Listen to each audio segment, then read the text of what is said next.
Taigi, šiandien visi žinote be pristatymo, kad šiandien pas mus svečiuose Aurimas Valujavičius.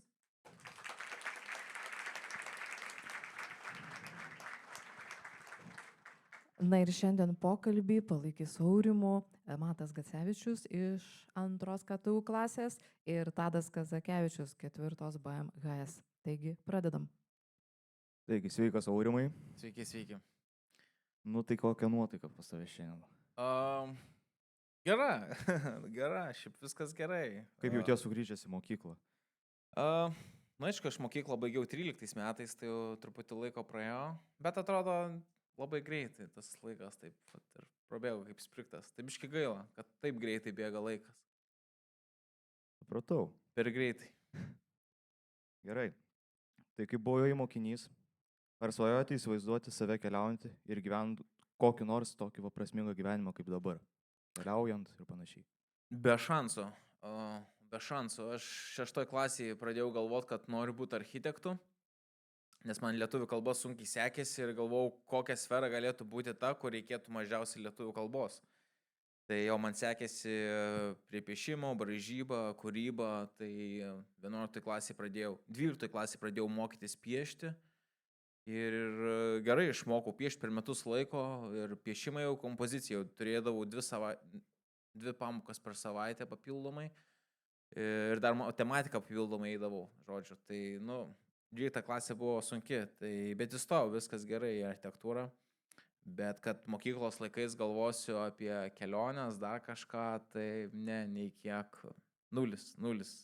Net nebuvo minties. Taip, aš buvau, gamtos vaikis, ten sodas, dviračiai, čia Gervėnupį, kitoje Kauno Marių pusėje, ten, su triusikais išlakstytos teritorijos. Bet, tik tiek, kad mėgau gamtą, bet kad tai paversti į keliones, į gyvenimo būdą, į verslą, net nebuvo minties. Tai sveikas Aurimai, tai visiems turbūt labai įdomu, kas jūs pirmiausiai įkvėpė leistis į keliones. Aš daug metų sportavau karate ir kai mečiau jau karate, jau buvau universitete, architektūrą studijavau ir norėjau tiesiog kažkokio challenge'o ir tada kaip tik gavau dviratį dovanų, panaudotą dviratį, ne naują.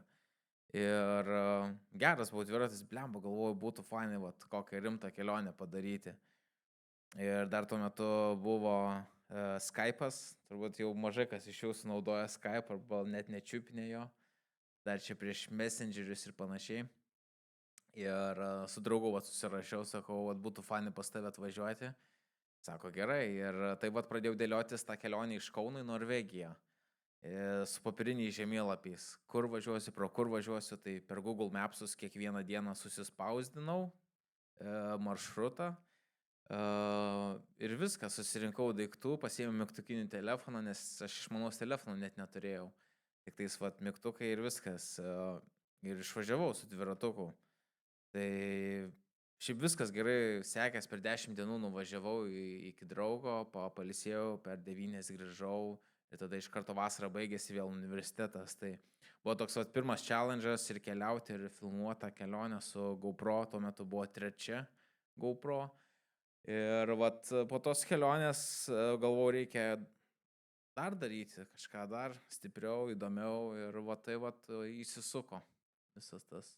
O kaip šitą pirmą kelionę labai sunku buvo visus daiktus įsirengti, ko reikia, kaip reikia? Jo, ir šitą prasme, man tai buvo viskas nauja, tai aišku, žiūrėjau YouTube'e, googlinau, kaip kiti žmonės, ką dedasi tą dviratį, kokį įrangą, kiek tos įrangos reikia.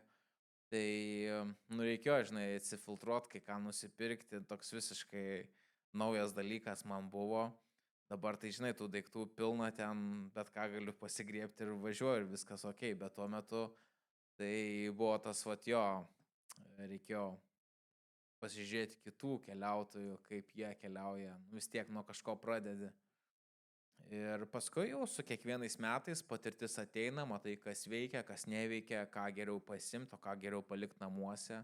Tai po truputį išsifiltravo tas jau geras sąrašas. O pradžiai tai taip, labai basic ten buvo, aš net kelnių neėmiau. Aš išvažiavau birželį, gal rugpjūtį išvažiavau, aš su šortais išvažiavau ir su šortais grįžau, tai jo, ten nebuvo kažkokių super pas mane aprangų, tikrai nesuper dviratis, bet vat, buvo aistra padaryti kelionę.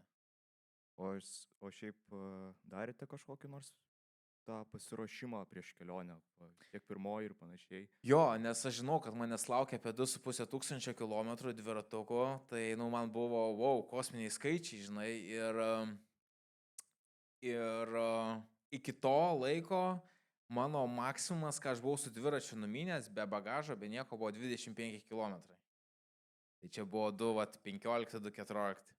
Galvoju, blembački, leidžiuosi į tokią kelionę, kur kiekvieną dieną jau po 100 km minsiu dviračiu. Tai reikia pasidaryti tokią treniruotę 100 km. Tai susidėjau daiktų, viską, įsivertinau, kad dviratis panašiai išsvers, kiek ir kelionė, ir tada praminiau tą 100. Na, aišku, toks pavargęs grįžau, žinai, bet, žiūriu, kojos gyvos, viskas ok. Tai good. Tai tokia buvo viena treniruotė, likus 2 savaitėms iki kelionės. Ir viskas, tada išvariau. Tai kažkaip, jo, pasitikėjau, kad viskas bus gerai. Ačiū už atsakymą. O kaip artimieji reagavo, kai pasakai, kad vyks į pirmąją kelionę? Ir aplamai, kaip reaguoja artimieji, kaip pasakai apie naują kelionę? Kai tą pirmąją kelionę pasakiau, atsimenu mamai, tai jinai ten nesuprato, ta prasme, bairio ir jai atrodė kosmosas šiandien visiškai, žinai, ta prasme. Ir nuo 15 metų iki dabar 25-ųjų, kai prieš Everestą pasakiau, kad į Everestą, žinai, lipsiu, tai per tuos 10 metų, tai dabar į Everestą, kai pasakiau, kad lipsiu, tai okei. Tipo, kaip savaitgalį į gamtą išvažiuočiau, žinai, tai reagavo šeimyną. Tai, tipo, buvo jaudulys, dar kažką, bet, no special. Atlantas, tai jo, tai buvo biški kita kategorija, nes niekam tai nebuvo žinoma, kaip irkluojama per vandenyną. Tai ten visi šokę buvo. Bet dabar, kai paskelbiau, ta prasme, kai tiek Everestą, kai pasakiau tėvam, ir kai pasakiau, kad, Misūrį irkluosiu, tai chill. Užgrūdino, bet tam prireikė 10 metų, žinai, keliavimo, tai aišku, tos pirmusios kelionės dar, žinai, su nerimu, bet paskui po truputį jie nebandė manęs perkalbėti, žinai, bet jo, tas jaudulys yra pas jas logiška. Jo, tai kaip sugalvojate tas visas kelionės, keliaujat, nėra mintis, kad kyla, kad viską vidury mest, man per sunku ir grįžt namo vidury kelionės. Aš gal gyvenu tą mintimi, kad namuose niekad nebus geriau negu kelioniai, nes kiekviena kelionė, ką aš darau, man tai yra sugalvota svajonė. Tai jeigu tu svajoji kažkur nukeliauti, tai tu mėgaujasi tą svajonę.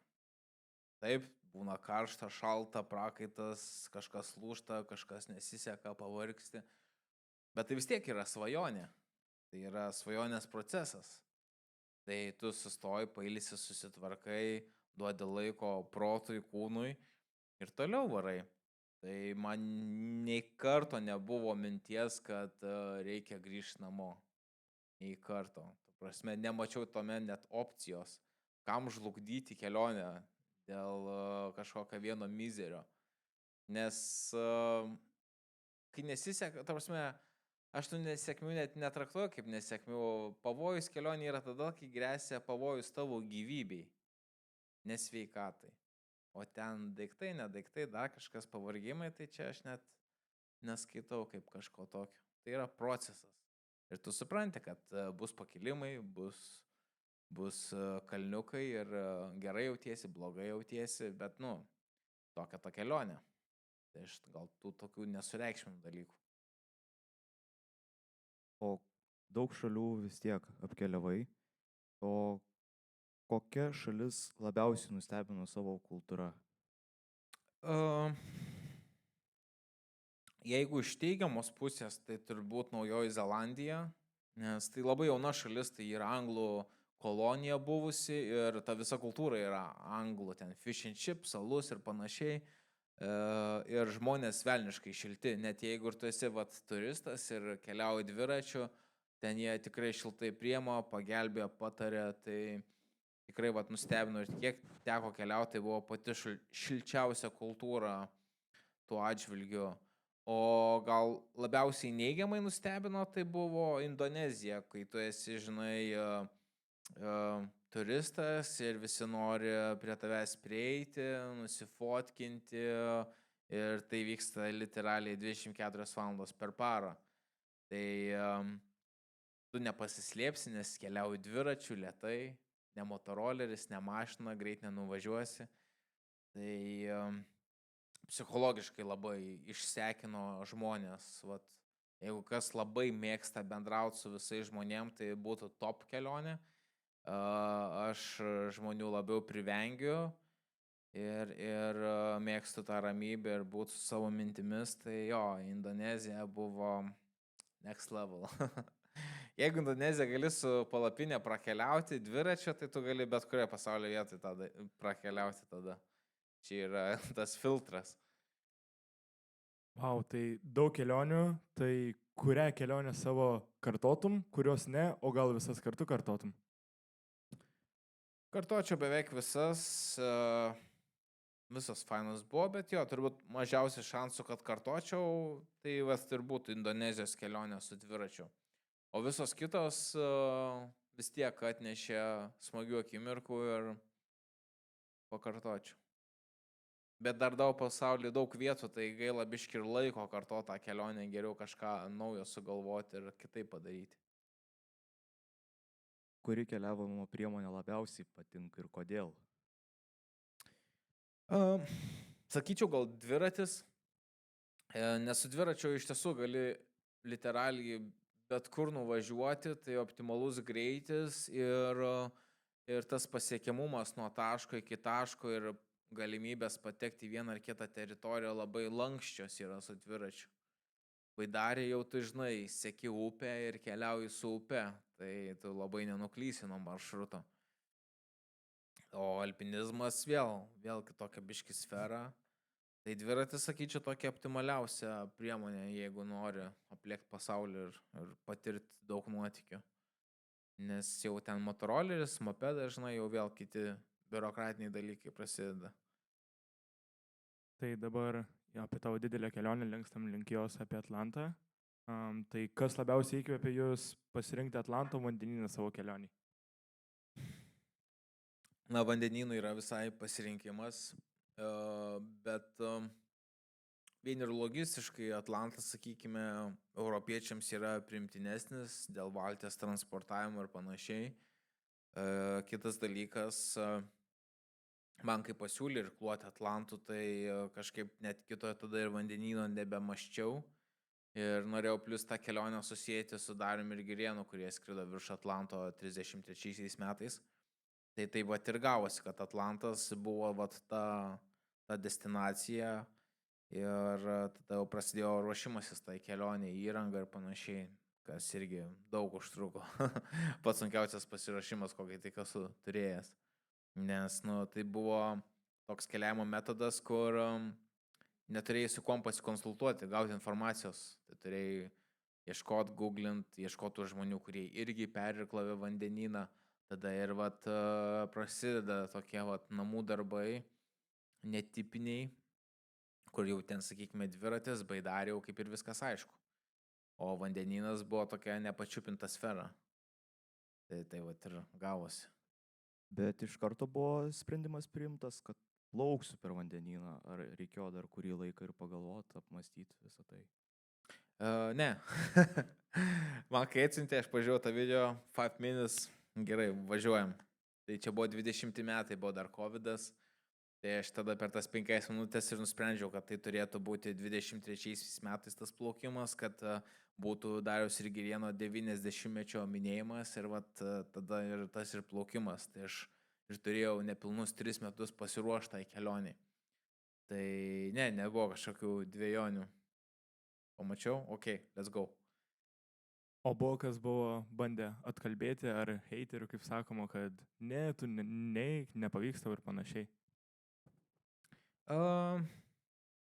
kad atkalbėt, tai ne, turbūt. Na, matai, aš labai mažai kam žmonių sakiau, kad irkluosiu, kol viešai nepaskelbiau. Tai nebuvo tų atkalbėjimų, bet buvo tokių, gal gazdinančių žinučių, kad, kai sakė, tu nežinai, ką darai, žinai, panašiai. Tai, tas buvo, jo. Bet, kad, piktybiškai kenktų ir bandytų atkalbėti, ne, kažkaip to nepasitaikė. Šiaip įdomus faktas, kad dar grįžtant turbūt kokius 5-8 metus, kažkada prie pietų stalo su tėvais ir senelis, kai valgėm, ir kažkaip ten irgi išėjo kalba apie vandenyną, apie jachtas, apie plaukimą aplinkui pasaulį ir kažkas tokio. Tai gerai pamenu, kai baba sakė, ne, jau čia aplink pasaulį su jachta, jau čia tokių nesąmonių tikrai nereikia, čia, ne. Tai tada po tam laikui praėjus, tada aš šoviau su irklais per vandenyną šauti. Tai jo. Bet šiaip net, kalbėjimų tai nebuvo. Kokia sunkiausia akimirka buvo plaukiant per Atlantą? Sunkiausia. Geras klausimas. Nu, aišku, psichologiškai, žinai, smeigia, kai tu irkluoji, tada pasikeičia vėjas ir tada pradeda vėjas tave nešti atgal, o ten, kur tu irklavai. Tai, toksai gaila, žinai, ir psichologiškai, ir fiziškai, nes tavo darbą nuplaukė viskas atgal. Bet šiaip toksai buvo tikrai psichologinis momentas, kai aš jau buvau prie pat Miamio ir man reikėjo kirsti golfo srovę ir jinai labai stipri ir aš turėjau išlaukti tinkamo vėjo. Bet kad išlaukti jo ir kad manęs ten nenupūstų, kur nereikia, aš, turėjau irkluoti prieš vėją. Tai aš irklavau prieš vėją gal 6 valandas ir nieko nenuriklavau. Tai buvo irklavimas dėl pozicijos. Tu irkluoji, bet tu stovi vietoj. Valtis, nepajuda, nes vėjas pučia. Gal ten, žinai, nuplaukiau 200 metrų per 6 valandas. Tai toksai psichologiškai, žinai, tu irkluoji, ten jau nusikalė. Ir tu negali sustoti irkluoti, kame esmė. Jeigu tu sustoji irkluoti, tave jau pučia bloga kryptimi. Tu tam ir irkluoji, kad išlaikytum savo poziciją, nes aš kai išnekėjau su Nilsu, Nilsas yra prancūzas, jisai man kiekvieną dieną atsiųsdavo orų prognozes. Ir jisai sako, už maždaug 4-6 valandų keisis vėjas, ir tada jau bus palankesnis, ir tada jau bus gerai. Bet dabar 6 valandas turi atirkluoti šitoj pozicijoje, kad tavęs nenupūstų tenais toli, kur nereikia. Tai tu 6 valandas be sustojimų ir irkluoji. Tai toksai psichologinis jau buvo. Aišku, man jau tai buvo kelionės pabaiga, aš jau buvau pripratęs prie irklavimo, čia, žinai, mazoliai visi medinė tą ranką, bet jo, tai toksai gal psichologiškai tai vienas sunkiausių šitų momentų buvo. O fiziškai tai, lembački, aišku, ta jo finalinė diena, kai jau reikėjo kirsti tą srovę, jinai maždaug yra apie gal 7 km pločio. Tai aš irklavau parą laiko ir per tą parą laiko padariau 3 powernapus po 20 minučių.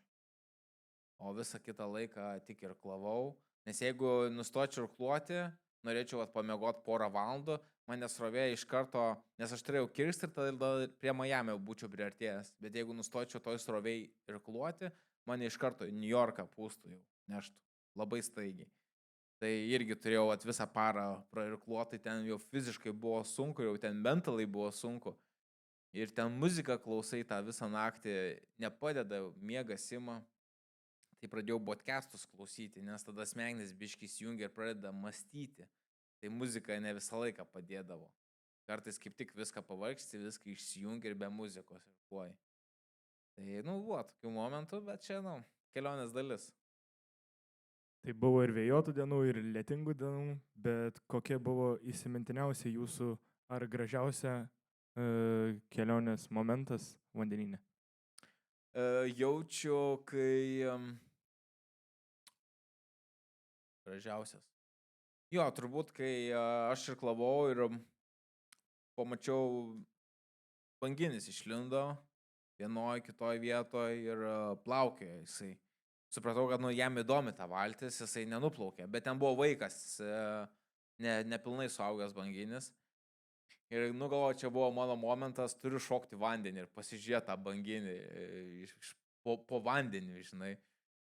Tai aš užsidėjau akvalangą, viską, užsirišau jau virvę, nes tu visą laiką iš valties šoki su virvė pririšta, nes kitaip nupūstų valtį, tu jos nepagautum rankomis, nepriplauksi.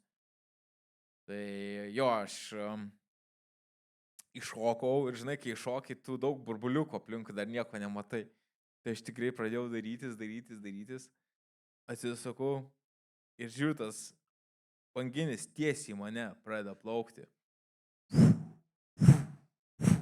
Ir taip šonu nusuko, tai eina savo. Tarsi geriausias jausmas. Jo. Ir dar kitas kartas buvo, kai aš valiau valties dugną, buvo ramus vanduo. Ir savo valau, ten saulė jau po truputį leidžiasi. Ir girdžiu tolumoje. Atsisuku, tik tai suodega jau, žinai, banginio. Ir nusileidau, paniro. Gerai. Toliau valau, krapštau ten tą valties dugną. Jau girdžiu daračiau. Paniro, žinai. Ir, tu kai valai, tai visą laiką į viršų žiūri po vandeniu. Ir aš, žinai, taip žemyn pasižiūrėjau. Ir tas banginis taip atplaukė, ką žinau, po tavim kokie 10 metrų, žinai, 15. Ir taip praplaukė, žinai, praplaukė ir nuplaukė. Tai irgi, ta prasme, negali net sulyginti tokio jausmo, epic.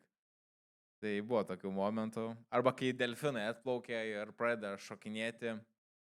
Bet delfinai labai mėgsta jachtų purslus.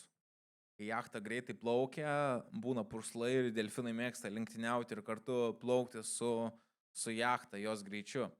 Tai aš kadangi lėtai judėjau lyginant su jachta, tai jom nebuvo tiek įdomu ta valtis. Bet būdavo, kad jo būriai atplaukė, kartą taip žiūriu iš tolo, būrys vis artėja. Ten vienas delfinas, tryšia morė, į vandenį. Tai irgi ten įkiši kamerą, cypauja viskas. Tai... Bet tokių momentų gal buvo kokie 5, gal 7 per visą kelionę. Tai jeigu taip lyginant visą kelionės laiką ir tos momentus su banginiais delfinais, tai ten, žinai, mikroprocentas. Bet tie tos akimirkos ir, žinai, sunkesnėm akimirkom ir būna ta motivacija, dėl ko tu čia keliauji, kad kažką pamatytum, patirtum. O šiaip koks jausmas būti vienam valtyje vidury vandenyno? Nes mes daugelis to visiškai nesuprasim. Vienas yra jaustis vidury vandenyno, o kitas dar suvokti, kiek yra po tavimi. Nes giliausia vieta, kur aš irklavau, buvo 8 kilometrai. Tai netoli Everesto aukščio. Ir jo, taip galvoju, blemba čia. Toksai šiaip geras jausmas, man tai patiko. Tokia vienatvė, atsijungęs, jei kažkas įvyktų, tu net nesužinotum, toks atsiribojęs nuo pasaulio. Tai aš tą labai vertinau, nes tokių galimybių gyvenime nelabai pasitaiko arba visai nepasitaiko, kada gali 4 mėnesius būti be jokio žmogaus interaction. Tai čia yra kosmosas. Bet aišku, aš nežinau, kaip mano smegenys reaguos, nes aš niekad nebuvau tokioj padėty. Nesvarbu, kad aš keliauju vienas dviračių baidarį ir panašiai, bet tu visą laiką karts nuo karto tą žmonę sutinki.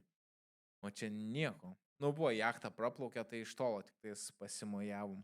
Bet šiaip tai jo, jokio fizinio kontakto. O šiaip dar plauktumėt dar kartelį per vandenyną. Gal ne per patį Atlantą, bet gal kokį kitą vandenyną, nežinau net. Jo, plaukčiau. Norėčiau dar ilgiau.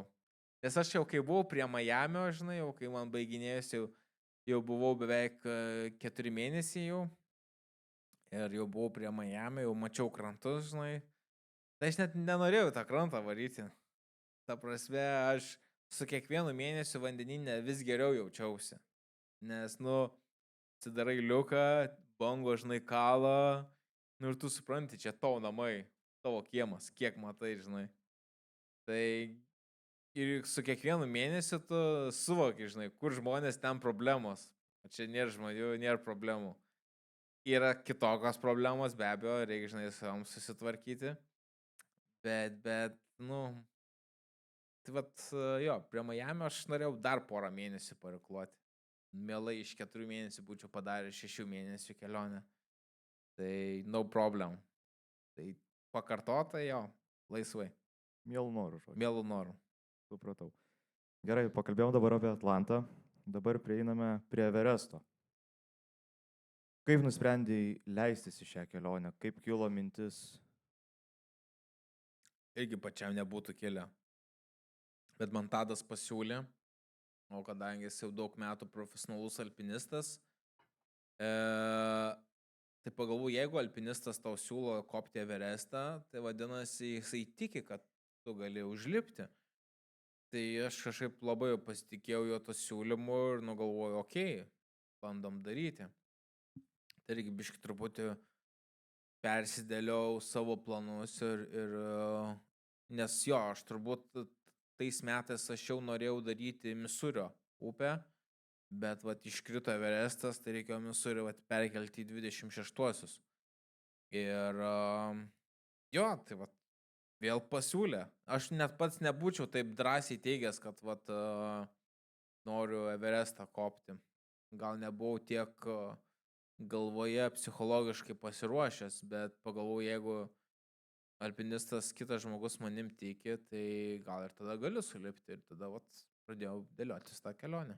O šiaip buvo nuo seniau mintis, kad gal kažkada Everestą. Jo, vat tas buvo, Ai, žinai, gal kažkada, nu, toksai, žinai, pasaulio stogas. Bet tik tiek, nedaugiau.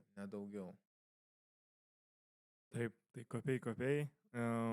Gal sunku buvo labiau žvalgytis, bet kas labiausiai sužavėjo kopimo metu?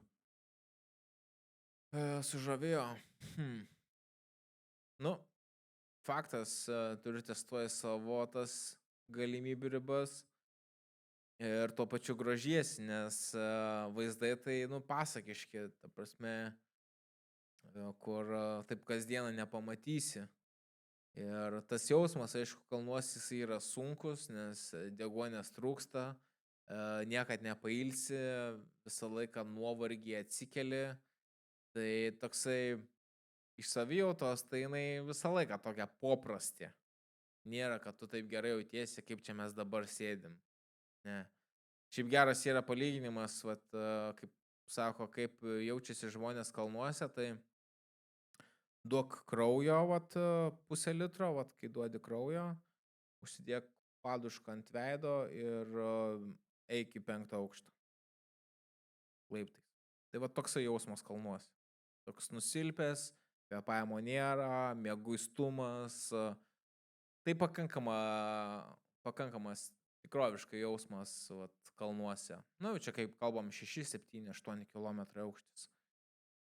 Tai tu judi, aišku, kaip veržlys, lėtai, viską, ten kalnuose nepaskubėsi, bet vaizdai atperka. Tai toksai, vat, jo, dėl to ir bandai ištestuoti ir save ir kažką naujo pamatyti. Sunku buvo, bet geriau vandeninė ar ant kalno kopti? Vandeninė lengviau, visgi jūros lygis yra jūros lygis, o kalnuose tavo pavargimas nėra tiesiog pavargimas, dar yra deguonės stygius, kas tave dar labiau stabdo ir reikalauja poilsio ir atsistatymo.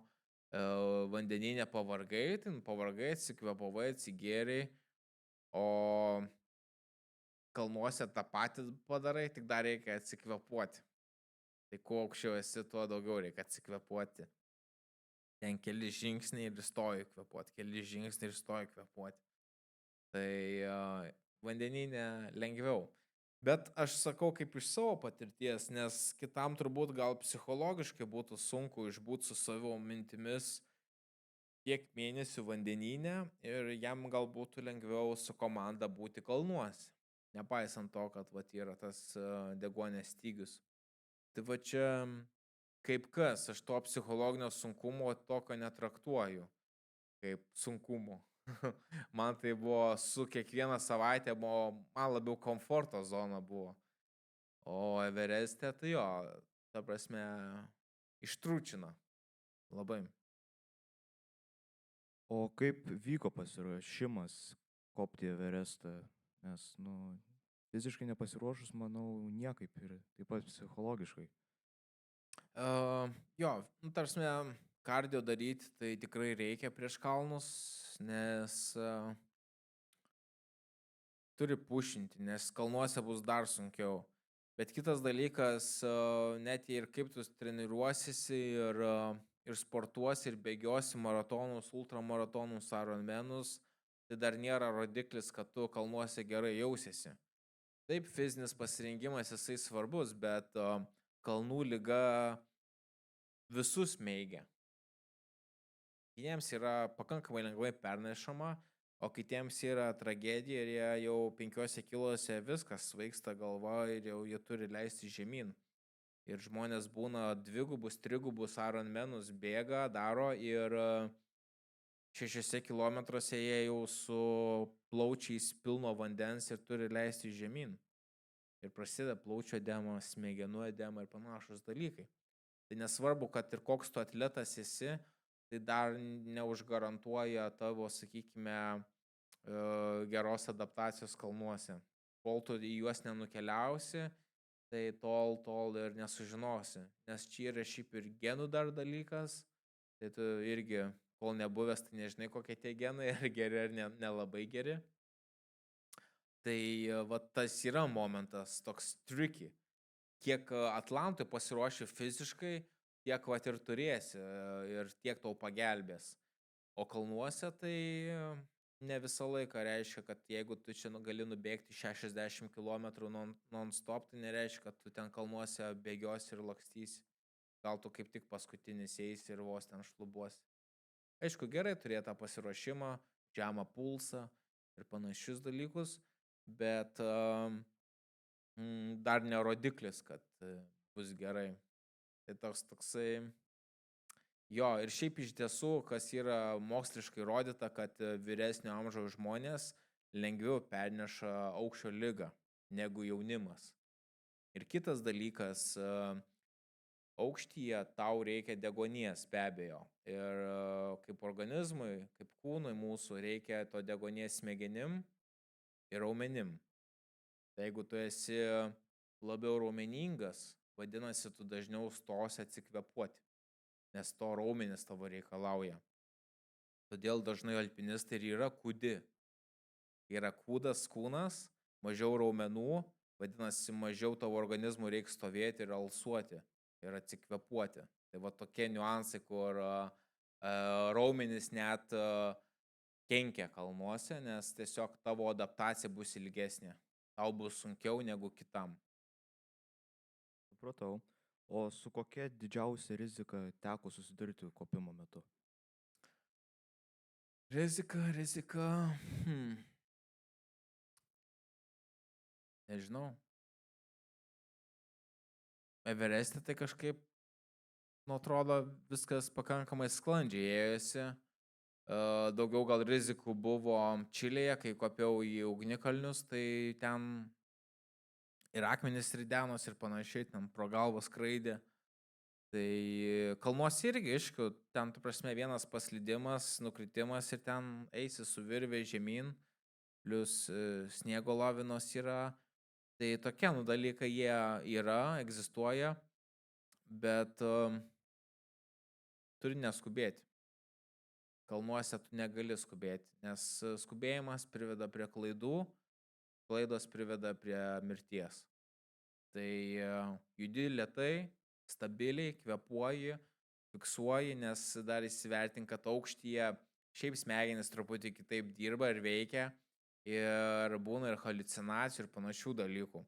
Tai tu kartais eini, bet tu nežinai, ar čia eini, gal tai sapnas. Va toksai jausmas būna. tokiam jau aukšti.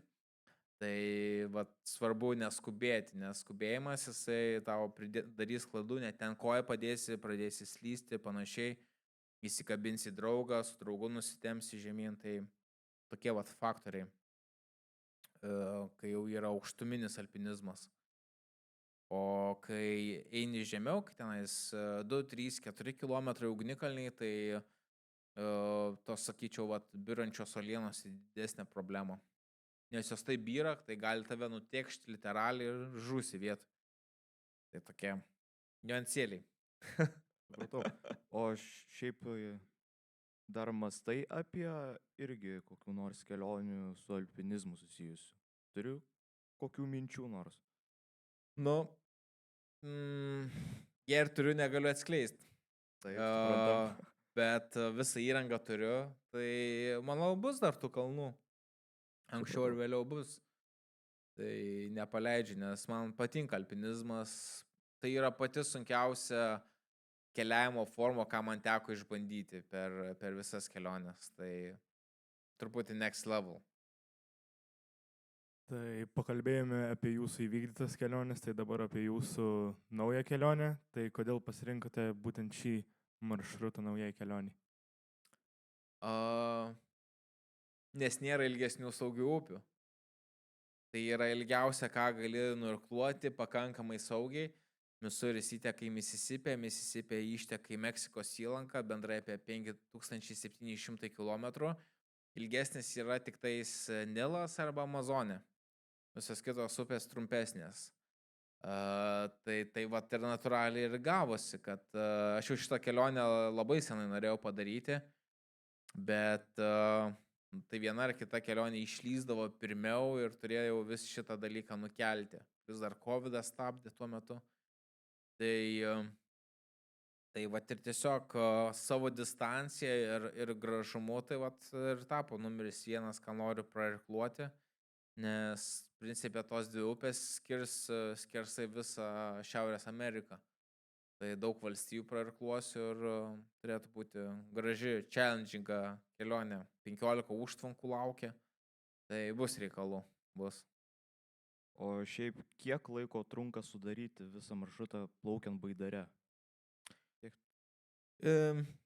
Čia priklauso iš tiesų keli faktoriai, tai kiek tas upės vanduo lygis vaikšto, tai įsivertinti, kur jau gali prasidėti pavojai dėl stovyklavimo, nes jeigu yra potviniai, tai žinai, vanduo užlieja naujas teritorijas, tai jau prisiparkuoti kartais būna iššūkis ir kai būna atoslūgiai, vanduo pakrenta ir tada didžiulės teritorijos būna mešlynai, pelkynai, molynai, per kuriuos turi klampoti 100 metrų, iki kol rasi sausesnę vietą pasistatyti palapinę.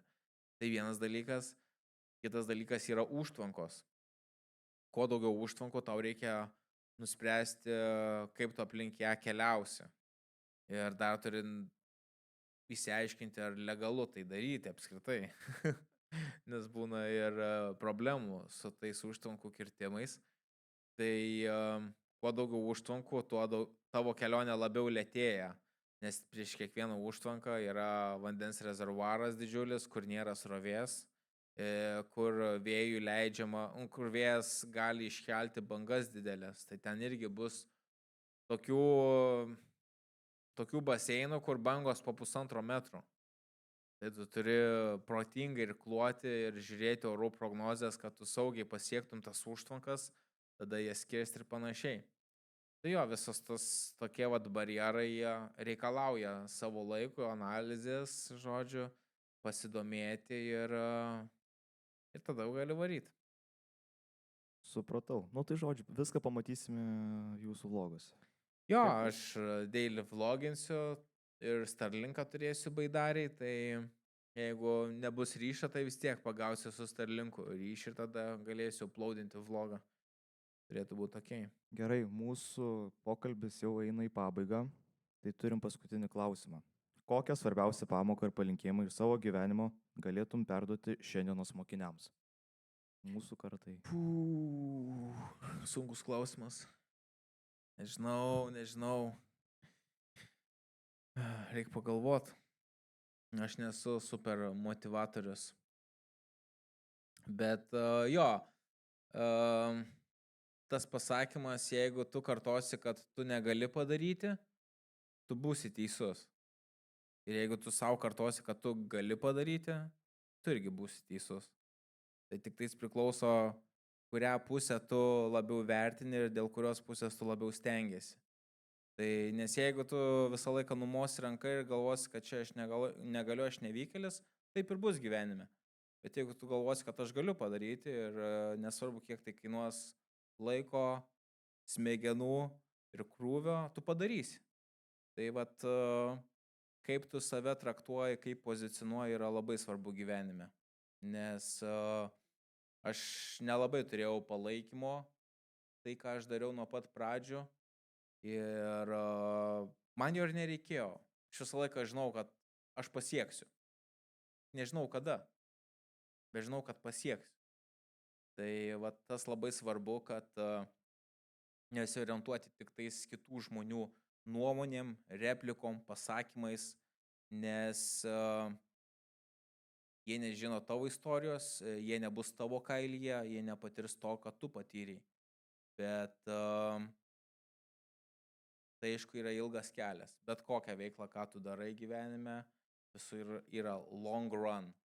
Tai aš labai tą irgi vertinu. Jeigu tu mąstysi long run ir nesieksi tiesiog blitz greitų dalykų, tada tau vyks geri dalykai gyvenime. Tai va, aš kiek įdėsi prakaito gyvenime, tiek ir turėsi. Nesvarbu, kokioje veikloje. Gerai. Ačiū tau labai, Ačiū. Aurimai. Garsus plojimai Aurimui. Ir turime nuo gimnazijos šiokių tokių dovanėlių tau kalėdinių. Labai ačiū, kad Ačiū. atvykai pasidalinti savo istorijomis. Dėkui. Praleisti laiką su mumis. Malonu. Dėkui. Ačiū.